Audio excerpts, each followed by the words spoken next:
এখন আর অবাক লাগে না, কারণ চারদিকে একই কথা। বাংলাদেশে মৌলবাদ মাথাচাড়া দিয়ে উঠছে কিনা, বাংলাদেশে স্বাধীনতা বিরোধী শক্তি, বাংলাদেশে যারা 71 সালে এই বাংলাদেশ স্বাধীন না হোক সেই চেষ্টা করেছিল, তারা এখন শক্তিশালী কিনা, তাদের ইচ্ছা মাফিক মর্জি মাফিক দেশ চলছে কিনা, তাদের ইচ্ছা এবং মর্জিকে বেশি প্রায়োরিটি দেওয়া হচ্ছে কিনা, এই প্রশ্নগুলো এখন আর মনে হয় যে গতানুগতিকগুলোর প্রশ্ন, এগুলোর উত্তর তো আমরা পেয়ে গেছি। যেসব কাণ্ড কারখানা চারদিকে ঘটছে, মঙ্গল শোভাযাত্রার আমরা বলেছি এটার বাস দেয়া সারা, মঙ্গল শোভাযাত্রা নিয়ে কাণ্ড কারখানা ঘটেছে, তারপর পদে পদে পদে কত জায়গায় কত কি, এবং এই কথা তো অনেক আগে থেকে উঠছিল, বাংলাদেশে ভাস্কর্য থাকা যাবে না, কোথাও কোনো ভাস্কর্য থাকা যাবে না।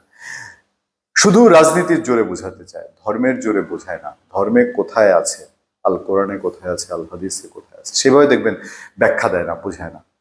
বলে মূর্তি পূজা। তো মূর্তি পূজা কে করতে চায়? কেউ কি ভাস্কর্যের মধ্যে পূজা করতে যায়? আমরা যারা ভাস্কর্যে ফুল দেই বা এমনিতেই একটা স্পিরিট হিসাবে তাকে ধরে রাখি, আমরা কি সেখানে পূজা করতে যাই? না, তাকে দেবতা মানি বা অন্য কিছু মানি না। তারপরেও এটা একটা ইস্যু করে রাজনীতি করতে হবে ধর্মের লেবাস দিয়ে।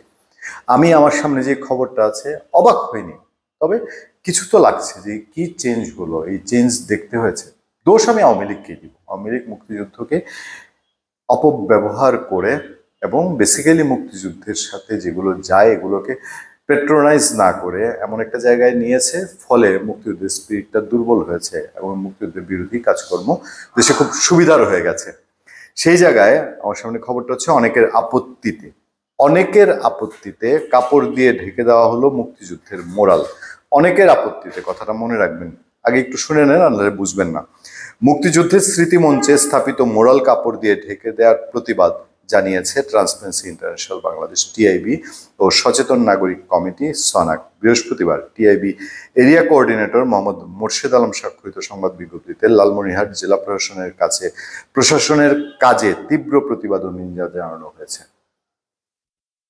আচ্ছা, 26 মার্চ মুক্তিযুদ্ধের স্মৃতি মঞ্চের দেয়ালে কাপড় দিয়ে ঢেকে রাখে জেলা প্রশাসন, এই হচ্ছে মোদ্দা ঘটনা। এর আগে গত 16 ডিসেম্বর বিজয় দিবসে একই রকম ঘটনা ঘটায় জেলা প্রশাসন। দ্বিতীয়বারের মতো এই ঘটনায় তীব্র প্রতিবাদ ও নিন্দা জানিয়েছে সংগঠন দুটি। সেখানে দীর্ঘ ওই মোরালে 52 ভাষা আন্দোলন, বঙ্গবন্ধু শেখ মুজিবুর রহমানের 7 মার্চের ভাষণ, মুজিবনগর সরকার গঠন, চরমপত্র পাঠ, উদিত সূর্য, 71 গণহত্যা, মুক্তিবাহিনীর সর্বাধিনায়ক এমএজে ওসমানী বিজয়ের উল্লাসে মুক্তিযোদ্ধারা পতাকা হাতে হাতে বিজয়ের উচ্ছ্বসিত জনতা ও 7 বীর শ্রেষ্ঠ পাকিস্তান বাহিনীর আত্মসমর্পণের স্মৃতিচিহ্ন রয়েছে। আমি প্রতিটা জিনিস পড়ছি আর ভাবছি, প্রত্যেকটা জিনিসেই ওই যে কিছু লোকের আপত্তি, কোথেকে কিছু লোকের আপত্তি এসছে সেটা শোনেন।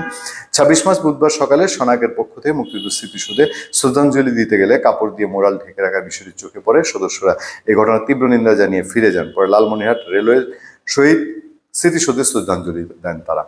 সচেতন নাগরিক কমিটি সনাক লালমনিরহাট শাখার সহসভাপতি, লালমনিরহাট উন্নয়ন আন্দোলনের পরিচালক আহ্বায়ক সুবীরেন্দ্র দত্ত বলছেন, মুক্তিযোদ্ধাদের ত্যাগ ও অবদানে আমরা এদেশ পেয়েছি। তাদের ইতিহাস ও স্মৃতিচারণ ঢেকে দেওয়ার অর্থ হচ্ছে এর অবদান মুক্তিযুদ্ধের চেতনাকে অস্বীকার করার গ্রুপ এখন শক্তিশালী।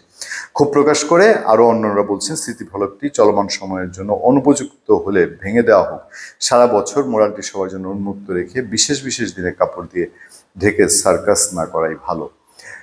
সনাকের সভাপতি বলছেন, ওই মুরাল 52 থেকে 71 পর্যন্ত ধারাবাহিক ঘটনাবলীর সংক্ষিপ্ত স্মৃতিচিহ্ন রয়েছে। কাপড় দিয়ে তা ঢেকে রাখার ঘটনা তাকে ব্যথিত করেছে। জেলা প্রশাসক এবার শেষ অংশে আসেন, এইচ.এম. রাকিব হায়দার, তিনি সাংবাদিকদের জানান, অনেকের আপত্তির কারণে ও জুলাই বিপ্লবের চেতনার সঙ্গে সামঞ্জস্যপূর্ণ না হয় মুরালটি কাপড় দিয়ে ঢেকে দেওয়া হয়েছে। এই লাস্ট লাইনটাই হচ্ছে খবরের সবচেয়ে গুরুত্বপূর্ণ। অনেকের আপত্তির কারণে আর হচ্ছে জুলাই বিপ্লবের চেতনার সাথে সামঞ্জস্যপূর্ণ।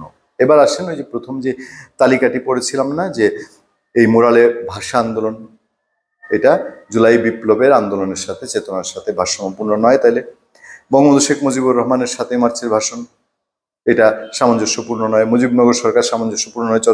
চরমপত্র পাঠ সামঞ্জস্যপূর্ণ নয়। উদিত সূর্য, সেটাও না। 71 গণহত্যা, সেটাও এই জুলাই বিপ্লবের সাথে সামঞ্জস্যপূর্ণ না। মুক্তিবাহিনীর সর্বাধিনায়ক এমএজে ওসমানী বিতর্কিত নন, তিনি কোনোভাবেই, শেখ মুজিবুর রহমান ধরেন বিতর্কিত, সেটাও জুলাই বিপ্লবের সাথে সামঞ্জস্যপূর্ণ না। ডিসি সাহেব যা বুঝিয়েছেন, ডিসি সাহেবের বুঝটা আমি বোঝার চেষ্টা করছি।